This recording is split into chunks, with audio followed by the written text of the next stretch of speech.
جناب Khusro Bakhtiar minister of industries, آپ کو اور آپ کی پوری منسٹری کو اور ٹیم کو میں مبارک دیتا ہوں. جواد آپ کو بھی کہ یہ بڑی محنت سے آپ اس سٹیج پہ پہنچے ہیں کہ آپ نے اتنی توجہ دی ہے ایس ایم ای سیکٹر کو کہ اب ہم اس کو وہ انسینٹیوز دے رہے ہیں، ان کے لیے وہ آسانیاں پیدا کر رہے ہیں جو کہ بدقسمتی سے ابھی تک کسی نے ان کی پرواہ نہیں کی. اور اس کے علاوہ یہ اہمیت دے رہے ہیں ایس ایم ای سیکٹر کو جو کہ اس کو آج تک کبھی دی نہیں گئی. ایس ایم ای سیکٹر جس طرح آپ نے بیان کیا کہ یہ سب سے زیادہ روزگار دیتا ہے ایک ملک میں، اور اس کا جو جی ڈی پی یعنی جتنی ہماری سالانہ دولت ایک ملک میں ویلتھ کریشن ہوتی ہے، دولت بنتی ہے، اس میں اس کا بہت بڑا شیئر ہے. اور بدقسمتی سے پاکستان میں وہ شیئر نہیں جو ہونا چاہیے، اور اس کی وجہ ہے اور جو آج آپ نے یہ ایس ایم ای پالیسی کے اندر جو آپ نے فیصلے کیے ہیں کہ سب سے بڑی وجہ یہ ہے کہ ان کو کریڈٹ نہیں ملتا، ان کو بینک قرضے نہیں دیتے. چھوٹا بزنس ہوتا ہے، بڑے بزنس مین کو تو قرضے مل جاتے ہیں، لیکن جو چھوٹا بزنس مین ہے اس کو مشکل تھا کریڈٹ ملنا بینک سے. تو آپ نے ایک سب سے بڑی رکاوٹ یہ ان کی دور کی ہے کہ اب آپ نے ان کے لیے آسانیاں پیدا کر دیا ان کو کریڈٹ پہنچانے کے لیے، تو وہ تاکہ وہ اپنی بزنس شروع کر سکیں. اور یہ ایک ملک میں جس میں سب سے زیادہ جنون ہوتا ہے، جو کہ ایک نوجوان ایک خاتون جو سمجھتی ہے کہ میرے پاس ایک آئیڈیا ہے، میں اس کو اب آگے بڑھانا چاہتا ہوں یا چاہتی ہوں، لیکن میرے پاس پیسہ نہیں ہے. اور وہ عموماً تو اپنے رشتہ داروں کے پاس، دوستوں کے پاس جاتے ہیں کہ جی مجھے تھوڑا پیسہ دو شروع کرنے کے لیے. اور جو مثلا امریکہ کے اندر جو انقلاب آیا اصل میں ٹیکنالوجی کا، وہ سلیکن ویلی سے آیا. لیکن سلیکن ویلی میں کیا ہوا؟ کسی کو آئیڈیا آتا تھا، اس کو ایک دم انہوں نے وینچر کیپٹل یہ شروع ہو گیا، انہوں نے ان کو بیک کیا، اس آئیڈیا کو بیک ہوئے، انہوں نے چانس لی، اور 26 سال کے نوجوان ملٹی بلینئر بن گئے. تو آئیڈیا کو بیک کیا. اور جو یوتھ ہوتی ہے اس کے اندر زیادہ جنون ہوتا ہے.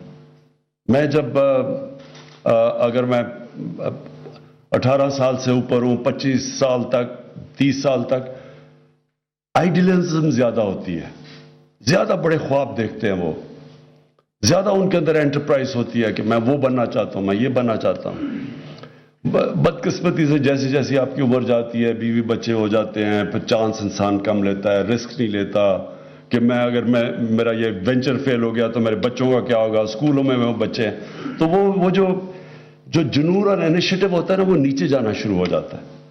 تو سب سے زیادہ ضروری ہے کہ اس ایج پہ جب ایک نوجوان میں ایک جنون ہے کہ میں کچھ کرنا چاہتا ہوں، تو ایک گورنمنٹ فیسیلیٹیٹ کرے اس کو کریڈٹ پہنچائے، اسے کسی طرح بیک کرے. پرائیویٹ سیکٹر کو جو وینچر کیپٹل ہے اس کے اندر پرائیویٹ سیکٹر آئے.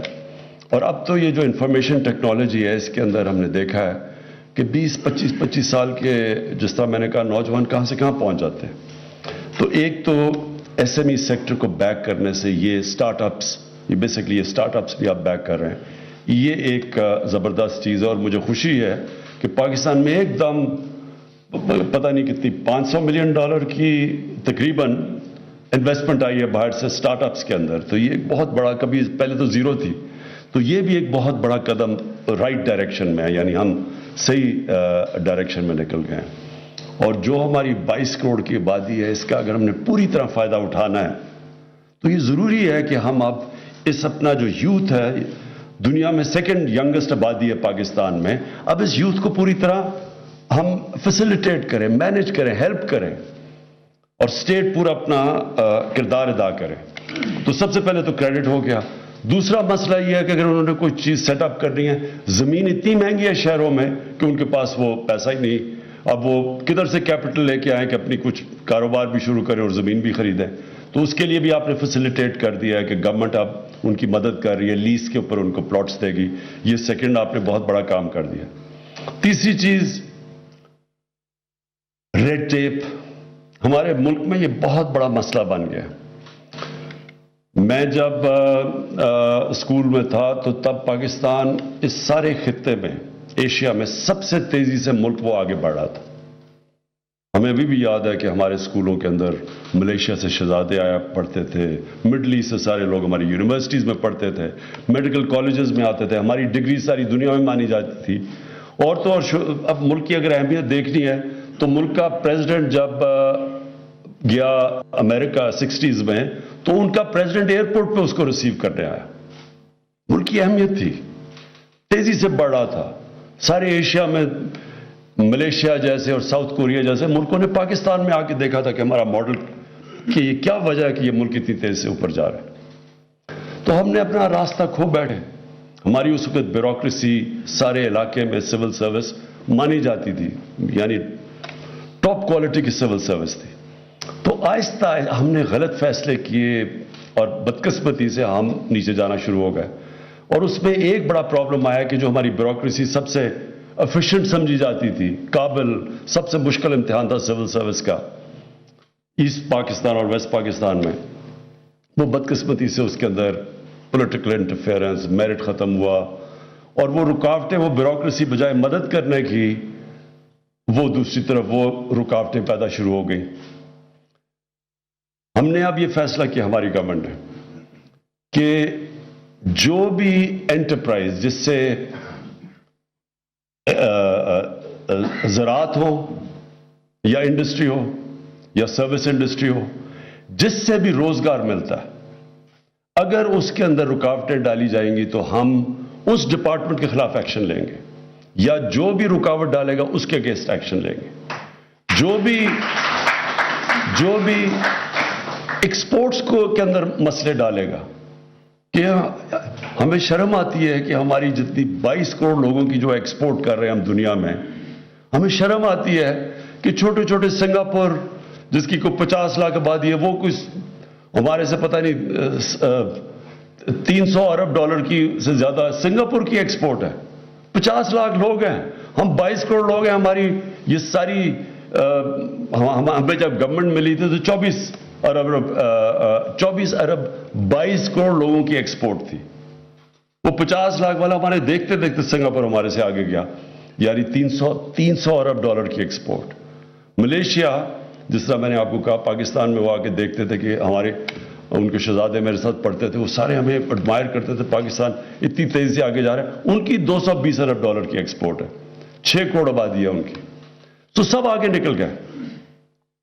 تو ہم نے اب ایکسپورٹس کے اوپر زور لگانا ہے. جو بھی ایس ایم ای خاص پریفرنس دیں گے جو ایکسپورٹس کریں، انڈسٹری ایکسپورٹ کرے، جو امپورٹ سبسٹیوشن کرے، ان کو ہم نے خاص طور پہ ایک ملک نے ساری اورینٹیشن گورنمنٹ سب ایک طرف جائے گی کہ ملک کے اندر ویلتھ کریشن ہو. اس میں ایس ایم ایز کا بہت بڑا رول ہے. اگر ہم ان کو فیسیلیٹیٹ کریں. ہمارا یہ جو ایریا تھا، ایک تو کراچی کے اندر انڈسٹری ہے، فیصل آباد میں انڈسٹری ہے، لیکن یہ جو ٹرائنگل تھی گجرانوالہ، گجرات اور سیالکوٹ، ادھر تو ایک نیچرل ہمارے اسمال اور میڈیم انڈسٹری یہاں ایگزسٹ کرتی ہے. ان کی ہم تھوڑی سی مدد کریں تو یہ بھی ہمارے ملک کے لیے بہت بڑا ہماری دولت میں اضافہ کر سکتے ہیں. اور یہ جو ریگولیشنز بن گئیں، اور ریگولیشنز ایک راستہ روکنے کا اسمال اور میڈیم انڈسٹری کا وہ کھڑے ہو گئے. یعنی ہر قسم کی ریگولیشن، کبھی انسپیکشن ہو رہی ہے، کچھ ہو رہا ہے. وہ بڑا آدمی تو برداشت کر سکتا ہے، بڑا بزنس مین تو تھوڑے سے پیسے دے، وہ ہر طرح اس کے پاس کیونکہ طاقت ہوتی ہے، وہ اس کو تو فرق نہیں پڑتا. لیکن جو نیا آ رہا ہوتا ہے بزنس کرنے کے لیے، اور جو سٹارٹ اپس ہیں، جو ینگ ہیں، ان سب کے لیے یہ ریڈ ٹیپزم جو ہوتی ہے یہ رکاوٹ بن جاتی ہے. تو ہم نے وہ پوری بیٹھ کے کوشش کی ہے کہ ہر قسم کی ریگولیشنز ان کے لیے کم کریں، آسانیاں پیدا کریں ان کے لیے. اور جس میں این او سی، یہ جو این او سی کا ساری رجیم ہے، یہ بھی ایک طریقہ ہے. این او سی ہوتی نہیں. اور پھر میں نے کہا کہ گورنمنٹ اس طرف جا رہی ہے، ملک کی ضرورت اس طرف ہے. ملک کا فائدہ ادھر جانے کا اور گورنمنٹ ادھر جا رہی ہے. اب این او سی کوئی ایک کوشش کرے، کئی ہمارے اوورسیز پاکستانیز وہ باہر جا کے پیسہ بناتے ہیں، میں بڑی کمپنیز کی بات نہیں کر رہا, میں جو اسمال اور میڈیم کمپنیز کی بات کر رہا ہوں. وہ پھر آتے ہیں کہ پاکستان میں اب میں سیکھ کیا ہوں, میں نے باہر کمپیٹ کیا, میں نے انگلینڈ میں, دبئی میں ادھر کاروبار کر کے پیسہ بنایا. وہ پاکستان آتے ہیں تو یہاں ان کو ہر جگہ کے اوپر رکاوٹ ہوتی ہے, تھوڑی دیر کے بعد بجا رہا ہے یا تو نقصان کر کے پھر واپس چلے جاتے ہیں. تو ہم نے ان کے لیے بھی یہ جو سارا سسٹم بنا ہوا ہے, ریگولیشنز بنے ہوئے ہیں, یہ جو این او سیز ہیں, ان ساروں کو ہم کم کرتے جا رہے ہیں.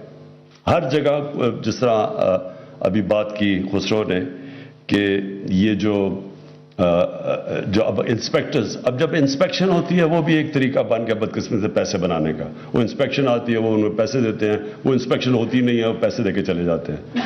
تو اس ساری کو اب ہم نے اسٹریم لائن کیا. انفارمیشن ٹیکنالوجی کا پورا فائدہ اٹھائیں گے ہم. اب تو یہ بھی ایک آن لائن کی طرح اب کئی چیزیں آپ کر سکتے ہیں جو آپ کو فزیکل بھی نہیں کرنی چاہیے. تو انشاءاللہ یہ جو آپ نے آج خسرو یہ جو لانچ کی ہے ایس ایم ای پالیسی, یہ میرے خیال میں آنے والے دنوں میں یہ پاکستان کو پوری طرح اندازہ ہوگا اس کا کتنا زیادہ فائدہ ہوگا ہمارے معاشرے کو. اور اس میں کوئی شک نہیں کہ ہمیں اور بھی ابھی مسئلے حل کرنے ہیں اور مسئلے آتے رہیں گے. لیکن میں آپ کو کہا ہوا ہے کہ اس کی امپلیمنٹیشن میں آپ نے ہم نے سب کو, جو بھی ریلیونٹ منسٹریز ہوں گی, جو پروونس میں بیٹھے ہوں گے لوگ, ان سب کو جدھر جدھر ہمیں پرابلمز آئیں گے میں وہ خود آپ کے ساتھ میٹنگز پریزائڈ کروں گا. وہ سارے ہم ایشوز اور رکاوٹیں دور کرتے جائیں گے. دیکھیں ہم پاکستان میں ہماری جو گورنمنٹ آئی, کسی گورنمنٹ کو اتنے بڑے چیلنجز نہیں ملے, کسی گورنمنٹ کو, کیونکہ میں تو تقریباً پاکستان کے ساتھ ہی بڑا ہوا ہوں. ایک کے بعد دوسرا چیلنج اس طرح کسی گورنمنٹ کو نہیں ملا. آتے ساتھ ہی بینکرپٹ ملک, اس کے لیے ہمارے پاس پیسے ہی نہیں تھے اپنی فورن لائبلٹیز دینے کے لیے. تو بڑی مشکلوں سے ہم بھاگ دوڑ کر کے اپنے 3 ملک تھے, یو اے ای, سعودی عربیہ اور چائنا, انہوں نے ہمیں پیسے دیے تو ہم ڈیفالٹ کرنے سے بچے. ڈیفالٹ کر جاتے تو سب کو آپ کو پتا اس کا امپیکٹ, روپے نے گر جانا تھا, اور روپیہ گرتا تو آپ کو پتا ہے مہنگائی کتنی آ رہی تھی. تو ادھر سے نکلے. اس کے بعد آ گیا کووڈ. آپ کو سب کو پتا ہے کہ یہ 100 سال میں ایک جس طرح کا کرائسس آئی ہے ایک دفعہ آتا ہے 100 سال میں. اتنا بڑا کرائسس کسی گورنمنٹ نے نہیں فیس کیا. اللہ کا کرم آپ کے سامنے جس طرح پاکستان نکلا ہے, ہم تو چھوڑے, دنیا اس کو اپریشیٹ کرتی ہے. اکانومسٹ کہتا ہے کہ جو economist magazine, WHO, economic forum, سب میں انہوں نے کہا کہ جو ملک نے سب سے بہترین طریقے سے اس میں سے نکلا ہے, اکانومی بھی بچائی, لوگوں کو بھی بچائے, وہ ہے پاکستان. ہاں یہ ویسے میں کہہ دوں کہ یہ پھر سے ایک اور لہر آ رہی ہے, ایک اور چیلنج ہمارے سامنے آ رہا ہے, اور انشاءاللہ اس سے بھی نکل جائیں گے. اکانومی ہم نے اپنی بند نہیں کرنی, SOPs رکھیں گے, اکانومی بند نہیں کریں گے. پھر اس کا افغانستان کا کرائسس, وہاں جب ان کی کرنسی گری, انہوں نے پاکستان سے ڈالرز خریدنے شروع کیا, ہمارے روپے پہ پریشر پڑ گیا. اور پھر جس طرح یہ کموڈٹی کا جو ایک دم پرائس سپائرل ہوا کیونکہ سپلائی شارٹیجز ہوئے, تو پہلے ہمیں ڈی ویلیویشن سے مہنگائی کو ہم نے سنبھالا, اور اس کے بعد کووڈ سے بچے تو پھر یہ کموڈٹی پرائسز اوپر چلی گئی جس طرح آپ سب جانتے ہیں. تو وہ ایک اور مہنگائی کی لہر آئی, اور ساری دنیا میں آئی ہوئی ہے. تو یہ ہمیں سارے کرائسس فیس کیے. لیکن اس کے باوجود آج آپ دیکھیں کہ پاکستان کی تاریخ کی ریکارڈ ایکسپورٹس, یعنی ملک کی دولت کیسے بڑھتی ہے, ایکسپورٹس بڑھتی ہیں. ریکارڈ ایکسپورٹس پاکستان کی, ریکارڈ ریمیٹنسز پاکستان کی, یعنی اوورسیز پاکستانیوں نے اس گورنمنٹ کے اوپر سب سے زیادہ اعتماد کیا اور انہوں نے اپنے پیسے بھیجے اور بینکنگ چینلز کے ذریعے. ریکارڈ ٹیکس کلیکشن پاکستان کی تاریخ کی. میں جب گورنمنٹ میں نہیں آیا تھا تو میں نے یہ کہا تھا کہ میرا جو ٹارگٹ ہے پاکستان کا کہ 8,000 ارب روپیہ ہم ٹیکس میں اکٹھا کریں گے. تو لوگوں نے بڑا مذاق اڑایا. 6,000 ارب کراس ہو گیا, اور انشاءاللہ یہ ہمارے جو 5 سال میں ہمارا جو ٹارگٹ ہے, ایئرلی ٹارگٹ, وہ انشاءاللہ 8,000 ارب روپیہ اکٹھا کریں گے ٹیکس میں, اور انشاءاللہ اس سے بھی آگے نکل جائیں گے کیونکہ ہم آٹومیشن لے کے آ رہے ہیں. ہم آٹومیشن لے کے آ رہے ہیں, ہم ٹریک اینڈ ٹریس سسٹم لے کے آ رہے ہیں. جو بڑی بڑی لوگ یہ جو سیلز ٹیکس کی چوری کرتے ہیں. اس کے علاوہ ہم اب نادرا کے ساتھ مل کے پورا ایک سافٹ ویئر ڈیولپ کر رہے ہیں کہ اتنے زیادہ لوگ ہیں جو ٹیکس ہی نہیں دیتے. یہ ہو ہی نہیں سکتا کہ ایک ملک میں 22 کروڑ لوگوں کو صرف 20 لاکھ لوگ ٹیکس دیں. کوئی ملک یہ نہیں چل سکتا اس طرح. تو اس کے اوپر بھی انشاءاللہ 8,000 سے انشاءاللہ کراس کر جائیں گے. تو ریکارڈ ٹیکس کلیکشن ہے. پھر ابھی خسرو نے آپ کو بتایا کہ جو پرائیویٹ سیکٹر نے جو کریڈٹ اٹھایا ہے، یعنی کہتے ہیں اتنا برا حال ہے پاکستان کا، تو پرائیویٹ سیکٹر نے ریکارڈ کریڈٹ آف ٹیک کی ہے جو کہ 1400 ارب روپیہ. اور پھر جو ہم نے زور لگایا اپنی پہلی دفعہ کسانوں کے اوپر، ہم نے ان کو انسینٹیوائز اور پوری اپنی ایگریکلچر ٹرانسفارمیشن پلان میں ان کی مدد کی. تو ریکارڈ 4 فصلیں ریکارڈ ہوئی ہیں پاکستان کی تاریخ میں: گندم، شوگر کین یعنی گنا، مکئی اور چاول. یہ 4 فصلیں تھیں جو آل ٹائم ریکارڈز انہوں نے کی. اور اس کی وجہ سے نظر آ رہا ہے کہ حالات تو برے ہیں، اس میں کوئی شک نہیں. کہ میں نے آپ کو کہا پہلے ڈی ویلیویشن سے مہنگائی ہے، وہ بھی ہماری وجہ سے نہیں، کہ جب آپ کی 3 گنا زیادہ امپورٹس بڑھ جائیں تو روپے پہ تو پریشر پڑنا ہے. اور دوسرا پھر یہ جو انٹرنیشنل یہ جو کموڈٹی پرائس اوپر بڑھے، اس کی وجہ سے پریشر آیا. تو ہے تو صحیح مشکل، لیکن اس کے باوجود آپ یہ دیکھ لیں کہ ریکارڈ موٹر سائیکل سیل ہوئی پاکستان کی تاریخ میں، گاڑیوں کی سیل ریکارڈز ہوئی، یہ موبائل فونز اور اب پاکستان میں بنانے شروع کیے. تو جب یہ ہم کہتے ہیں نا کہ بہت، میں نے مانتا ہوں مشکل وقت ہے، لیکن دنیا میں دیکھیں کہ اس مشکل وقت سے دنیا میں کیا حالات ہیں، اور ہمیں دیکھیں جو برے حالات سے شروع ہوئے تھے اور اللہ کا کرم ہے آج کیا حالات ہیں. اور انشاءاللہ آپ دیکھیں گے کہ آنے والے دنوں میں جو ہم نے سٹیپس اور بڑی 3 سال بڑی محنت کی ہے، یہ جو ہم نے اس ملک میں سٹیپس لیے، اور یہ جو ایس ایم ای کا ایک ہے، اور بھی ہم نے کنسٹرکشن سیکٹر میں لیے، جو بھی لیے، اس کا اب آپ کو نظر آ رہا ہے کہ اگر یہ جو آپ کے سامنے ویلتھ کریٹ ہو رہی ہے، یہ نہ ہوتی اگر یہ جو قدم اٹھائے تھے ہم نے شروع میں، اصلاحات کی تھی، ان کی اب آپ پبلک کے سامنے ان کے ایفیکٹس نہیں آ رہے. تو خسرو بختیار آپ کو اور آپ کی ٹیم کو، انڈسٹریز کو میں پھر سے خراج تحسین پیش کرتا ہوں. اور انشاءاللہ وقت ثابت کرے گا کہ یہ اب ہماری ایس ایم ای سیکٹر کے لیے ان کا جو پوٹینشیل ہے ان کو ہم آزاد کر دیں گے. اور آپ دیکھیں گے کہ اس ملک کے اندر یہی لوگ، میں نے اپنی آنکھوں کے ساتھ دیکھا کہ مینچسٹر میں پاکستانی وہاں پہنچے شروع میں آج سے 50 سال پہلے، اور دیکھتے دیکھتے انہوں نے مینچسٹر میں کہاں سے کہاں پہنچ گئے، انہوں نے ٹیکسٹائل انڈسٹری سنبھال لی. وہاں یہی یہاں سے گئے کیونکہ ان کو موقع مل گیا، ایک سسٹم نے اجازت دی. اسی طرح آج ہم اپنے سسٹم میں اپنے لوگوں کو ان کا پوری اجازت دے رہے ہیں کہ وہ بھی اپنے آپ کو شرکت کر سکیں پاکستان کی پروگریس اور ویلتھ کریشن کے اندر. شکریہ.